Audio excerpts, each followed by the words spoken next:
Hello friends, मेरा नाम है मुकेश बड़ुया। अभी अपन देखने वाले हैं एंगुलर जेएस। तो मतलब एंगुलर ही कहते हैं अभी उसे। इसका पहला नाम जो था वो एंगुलर जेएस था, मतलब वो लोअर वर्जन था। अभी वर्जन बढ़ते बढ़ते बढ़ते अभी इसका नाम हो गया है सिर्फ एंगुलर। ठीक है, तो एंगुलर को देखने के लिए आपको सिंपली गूगल पे जाना होगा और सिंपली आप ऐसा टाइप कर सकते हैं एंगुलर। एंगुलर ऐसा अगर टाइप करोगे आप तो सिंपली आपको ये फर्स्ट वेबसाइट आएगी angular.io, जो हमने यहाँ पे खोल ली है। ठीक है, तो यहाँ पे एंगुलर क्या होता है? तो एंगुलर ये एक फ्रेमवर्क है जो वेब डेवलपमेंट के लिए काम आता है, ख़ास तौर पे वेब डेवलपमेंट के लिए।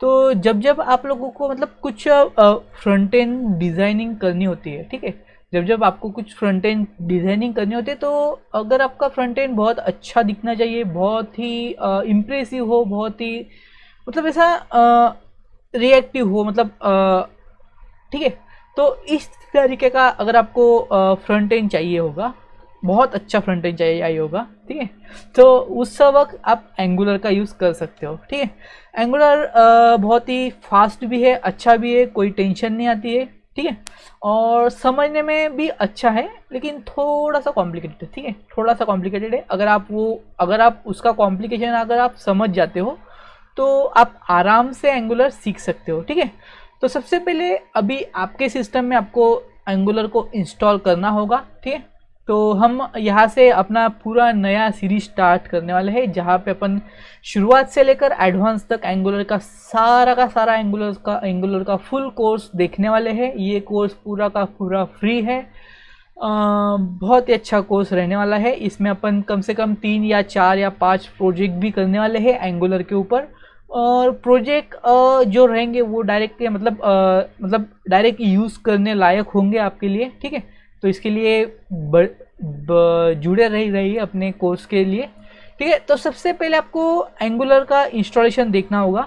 तो ये है हमारी एंगुलर की वेबसाइट। ठीक है, तो यहाँ पे आपको बहुत सारी चीज़ें मिल जाएंगी। तो सबसे पहले अभी अपन देख लेते हैं कि एंगुलर को इंस्टॉल कैसे करते हैं या फिर क्या कुछ होता है। ठीक है, और थोड़ी बहुत बातें भी मैं आपको बोलूँगा कि क्या क्या होता है उसमें। ठीक है, ओके, तो यहाँ पे ये जो है ये एंगुलर का डॉक्यूमेंटेशन है। ठीक है, तो यहाँ पे आप एंगुलर के बारे में सारी की सारी जानकारी यहाँ पे दी हुई है। आप यहाँ पे भी देख सकते हो। अगर आपको यहाँ पे नहीं समझ में आता है तो अपना ट्यूटोरियल देख लेना ना। तो ये वन ऑफ द मतलब पूरे यूट्यूब पे ये एक ही अभी अभी अपन बना रहे हैं। अभी तो फिलहाल एंगुलर के ऊपर कोई किसी ने कुछ भी बनाया नहीं है, क्योंकि हर कोई ये चाहता है कि ये जो कंटेंट है ये सिर्फ पेड रहे।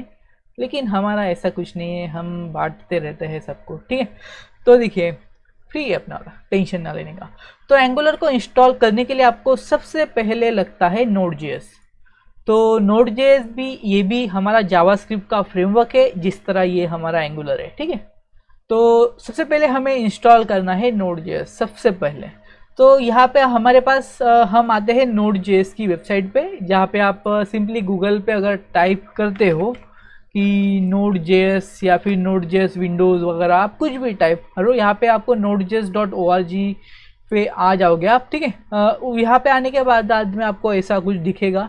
तो यहाँ पे आप डायरेक्टली इस तरीके भी यहाँ से भी डाउनलोड कर सकते हो। अगर आपको बहुत डिटेल में जाना है, आपका सिस्टम 32 बिट का है, मैक का है, या फिर कुछ आपको ओपन सोर्स के लिए जाना है, या फिर आपको कुछ अलग अलग वर्जन चाहिए, तो आप यहाँ से उनको ले सकते हो। तो मेरा जो कंप्यूटर का वर्जन है माइक्रोसॉफ्ट का है और 64 बिट का है। तो मैंने यहाँ पे क्लिक किया और उसको मैंने डायरेक्टली डाउनलोड कर लिया है। ठीक है, अभी मुझे उसको डाउनलोड करने की कोई ज़रूरत नहीं है। इसका इंस्टॉलेशन भी बहुत ही आसान है। सिंपली डबल क्लिक करो और नेक्स्ट जो भी कुछ होता है ना वो सब कुछ कर लो। अगर आपको नहीं मालूम है तो आप इंटरनेट पे जाके आप सर्च कर सकते हो। ठीक है, तो यहाँ से आपको सेटअप अगर मिल जाता है तो कुछ टेंशन नहीं आती ना इंस्टॉलेशन में। इसलिए मैंने आपको सेटअप का इंस्टॉलेशन नहीं दिखा रहा हूँ, क्योंकि ऑलरेडी मेरे पास इंस्टॉल है। ठीक है, तो जैसे ही है आपने अपना वाला क्या बोलते हैं उसको Node.js इंस्टॉल कर लिया है, तो वैसे ही आपको यहाँ पे हमारे कमांड प्रॉम्प्ट में जाना है। तो यहाँ पे अगर आपको आप जैसा नोड टाइप करोगे तो यहाँ पे नोड जेएस करके ये क्या पाएगा, तो यहाँ पे ये अपना वाला नोड जेएस इंस्टॉल हो जाता है। अगर आपका ये ऐसा आ रहा होगा तो मान लो मतलब समझ लो कि आपका नोड इंस्टॉल है। अगर आपको इसका वर्जन चेक करना है, वैसे तो वर्जन यहाँ पे दिया हुआ ही है, लेकिन फिर भी आपकी इच्छा है चेक करने की तो फिर नोड डालने का और -v लिख देने का। आओ मैंने कुछ गलत किया, ओके सॉरी यहाँ पे मतलब ये तो अपना नोड जेएस का कंसोल है, सॉरी। आप अगर आपको कुछ ये सा चेक करना है तो आपको CMD पे जाना होगा, मतलब अपना कमांड प्रॉम्प्ट पे जाना होगा। अगर आप यहाँ पे टाइप करते हो नोड -वर्जन तो देखिए यहाँ पे आपका वर्जन आता है 12.18, ठीक है। इस तरीके का ये आपका वर्जन आ जाता है यहाँ पे, ठीक है। मैं इसको ना थोड़ा सा छोटा करके बड़ा करता हूँ, देखने में आसानी होगी आपको, ठीक है।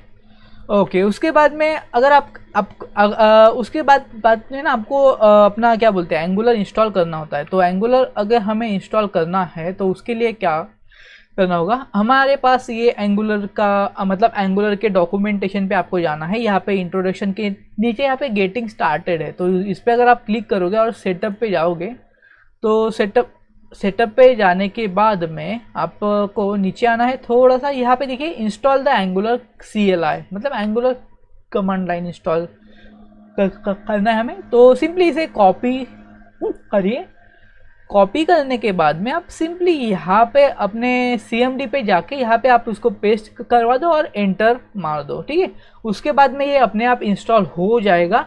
थोड़ा बहुत टाइम लगेगा तो लगेगा, मतलब जो कुछ भी उसको डाउनलोड वगैरह करना होगा उसके लिए, ठीक है। आपका इंटरनेट ऑन होना चाहिए इसके लिए, ओके। तो इसके बाद में आपका जो नोड रहता है वो इंस्टॉल हो जाता है। ये इंस्टॉल करने के बाद में अभी मैं इंटर नहीं दबाऊंगा क्योंकि मेरा नोड ऑलरेडी इंस्टॉल है, ठीक है। अभी अगर मुझे अपना एंगुलर का मतलब सॉरी एंगुलर इंस्टॉल नहीं करूँगा अभी मुझे अगर अपना एंगुलर इंस्टॉल होने के बाद में अगर मुझे उसका वर्जन चेक करना है तो मैं सिंपली टाइप करूँगा ng और यहाँ पे version, okay. ng version type करने के बाद में आप थोड़ा सा वक्त लगता है, देखिए हो गया।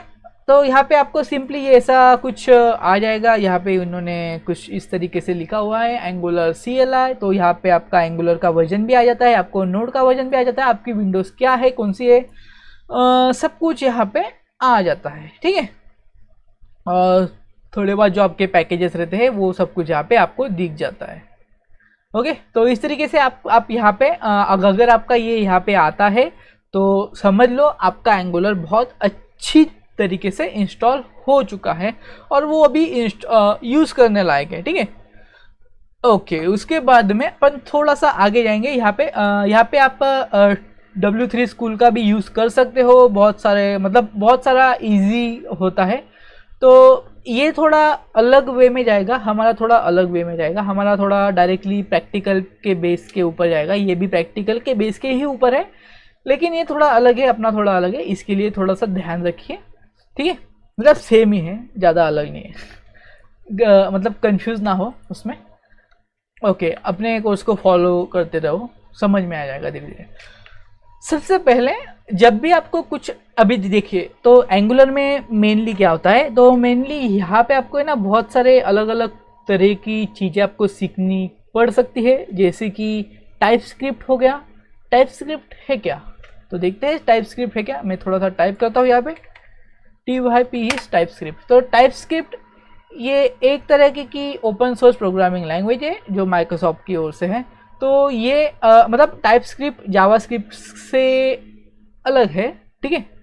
तो टाइप स्क्रिप्ट का हम यहाँ पे यूज़ करने वाले हैं एंगुलर के अंदर, क्योंकि टाइप स्क्रिप्ट में थोड़ा सा डायनामिक वे होता है जहाँ पे अपन कुछ मतलब जो वेरिएबल्स रहते हैं उनका जो टाइप होता है अपन डिफाइन कर सकते हैं या फिर कुछ अलग अलग दे सकते हैं अपने हिसाब से, ठीक है। वो भी अपन देखेंगे आगे आगे, अब बहुत सारा आने वाला है, ठीक है, ओके। उसके बाद में आता है RxJS। तो ये भी RxJS एंगुलर के ही बीच में का थोड़ा सा काम है, वो भी अपन देखेंगे आगे। नाम से कंफ्यूज ना हो, नाम से डरो मत, ये कुछ थोड़ी बहुत चीज़ें हैं जो हमें सीखनी होती है, ठीक है। ओके, तो एंगुलर में एक और चीज़ ऐसी है कि आपको थोड़ा सा मतलब अलग लग सकता है, मतलब थोड़े से आपको नए नए जो कीवर्ड रहते हैं वो आपको सुनने मिल सकते हैं, जैसे कि कंपोनेंट हो गया, उसके बाद में मॉड्यूल्स हो गया, उसके बाद में डायरेक्टिव हो गया, पाइप्स हो गया, डिपेंडेंसी इंजेक्शन हो गया, और सर्विसेज एंड राउटिंग्स हो गया। तो इस तरीके के अलग अलग चीज़ें आपको यहाँ पे देखने मिल सकती है। तो उसके बाद उसके लिए ज़्यादा चिंता ना करो आप। तो यहाँ पे अपन थोड़ा सा हिंदी इंग्लिश आयरानी सब कुछ अपन यूज़ करने वाले हैं भाषा में, बोलने की भाषा में, ठीक है। तो भाषा की आप चिंता ना करो। ओके, तो don't worry about that, we can do it. Okay, तो अभी अपन ने यहाँ पे Node.js इंस्टॉल कर लिया है। और एक बात, हम यहाँ पे VS स्टूडियो कोड यूज़ करने वाले हैं। अगर आपको मालूम नहीं होगा तो क्या है VS कोड। यहाँ पे आप सिंपली सा लिखो, एंटर मारो, और यहाँ पे फर्स्ट लिंक आता है VS कोड का।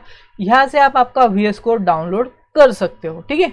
VS कोड डाउनलोड कर सकते हो यहाँ से आप, और उसको इंस्टॉल कर लो। बहुत ही आसान है इंस्टॉलेशन का काम, ठीक है। अगर आप प्रोग्रामर हो तो आपको इंस्टॉलेशन का काम तो आना ही चाहिए। ओके, उसके बाद में और कुछ है क्या अपने पास सीखने के लिए? नहीं, वैसे तो कुछ नहीं है। और एक चीज़ VS कोड में हम थोड़ा सा यहाँ पे देख लेंगे। ये हमने एक वर्क स्पेस बनाया है VS कोड के लिए, ठीक है। तो यहाँ पे VS कोड के लिए अगर अपन देखेंगे, मतलब यहाँ पे मैं आपको एक एक्सटेंशन बताने वाला हूँ जो हम यूज़ करने वाले हैं इसके लिए। उसका नाम क्या था भाई? उसका नाम था प्रीटियर क्या कुछ तो भी था, PR, ये देखिए प्रीटियर कोड फॉर्मेटर। ओके, तो आपको ये जो ये है, क्या बोलते हैं उसको, एक्सटेंशन आपको ये इंस्टॉल करना होगा। मुझे क्या पता ये रिक्वायर्ड रिस्टार्ट बोल रहा है, मैंने कर दिया, कुछ टेंशन नहीं उसका, ठीक है। आपको इसको इंस्टॉल करना है, PRETTIER, ठीक है। आप इसको यहाँ पे जाके सर्च करो, यहाँ पे जाओ एक्सटेंशंस के अंदर, यहाँ पे उसके बाद में यहाँ पे जाओ, और यहाँ पे आप इसको इंस्टॉल कर लेने का, ठीक है। ऐसा आएगा इंस्टॉलेशन का, तो वहाँ से आप इंस्टॉल कर लेने का। ओके, तो ये इंस्टॉल होने के बाद में, ठीक है, ये इंस्टॉल होने के बाद में आपका काम हो जाएगा यहाँ पे। तो आप डायरेक्टली आपका VS कोड इस्तेमाल करने लग जाओगे। हम स्टेप बाय स्टेप जाएंगे, क्या कुछ होगा क्या कुछ नहीं होगा वो अपन देखेंगे सारा का सारा, ठीक है। अगर आपको कुछ मतलब गिटहब का मतलब जो थोड़ा बहुत रहता है यहाँ पे कुछ मतलब VS कोड में, अगर आपको वो देखना होगा तो मैंने इससे पहले एक वीडियो बनाया है। एंगुलर के ऊपर ही था, नहीं एंगुलर के ऊपर नहीं था, वो किसी और चीज़ के इसलिए था। मैं आपको उसका लिंक डिस्क्रिप्शन में दे दूंगा, आप वहाँ से जाके थोड़ा बहुत इस VS कोड के बारे में भी आप जान सकते हो कि कैसे आप एक प्रोजेक्ट को इनिशियलाइज कर सकते हो, उसके बेसिक रिक्वायरमेंट्स क्या होते हैं, क्या क्या कुछ होता है, तो वो आप वहाँ से आप जाके देख सकते हो, ठीक है। तो इस वीडियो में इतना ही देखने के लिए बहुत शुक्रिया। अगर आपको वीडियो अच्छा लगता हो तो लाइक कीजिए, शेयर कीजिए, सब्सक्राइब कीजिए। Thank you.